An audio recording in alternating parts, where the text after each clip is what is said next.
Here is a timeline of how Britain engineered the theft of Palestinian land. To this day, Britain stands as the pinnacle of the colonial project. We begin in the year 1916 with the infamous Sykes-Picot Agreement.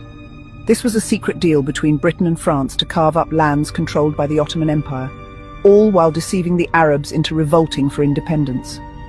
Palestine was placed under international administration, and Greater Syria was fractured. In the year 1917, we see the Balfour Declaration. This was the result of a century of evangelical Protestant ideology, which saw Britain as divinely mandated to bring Jews to the land of Palestine. Britain promised to support the establishment of a so-called Jewish national home in Palestine. No mention was made of the rights of the indigenous Arab population.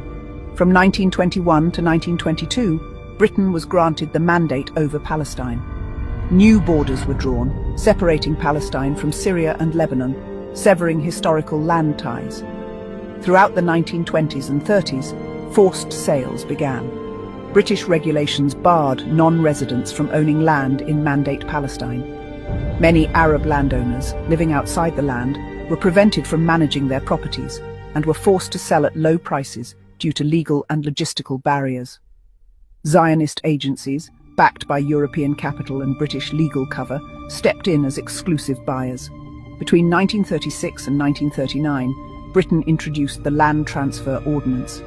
These stricter laws were said to regulate land sales, but in practice, they formalized mass land transfers to Zionist organizations while ignoring the displacement of Palestinian peasant farmers. During the same period, the Arab Revolt erupted. Palestinians rose up against British policies and land dispossession. Britain brutally suppressed the revolt with executions, home demolitions and curfews, all while continuing to arm and train Jewish militias. In 1947, the United Nations Partition Plan was proposed.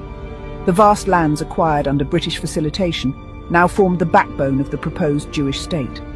Palestinians, who owned more than 90% of the land, were offered only 45% of the territory. In 1948 came the Nakba, the catastrophe. Zionist militias seized more than 78% of the land. Over 750,000 Palestinians were expelled, while British occupying forces prevented Palestinians from forming any military force, yet actively trained Zionist gangs. This is the legacy of British savagery in Palestine.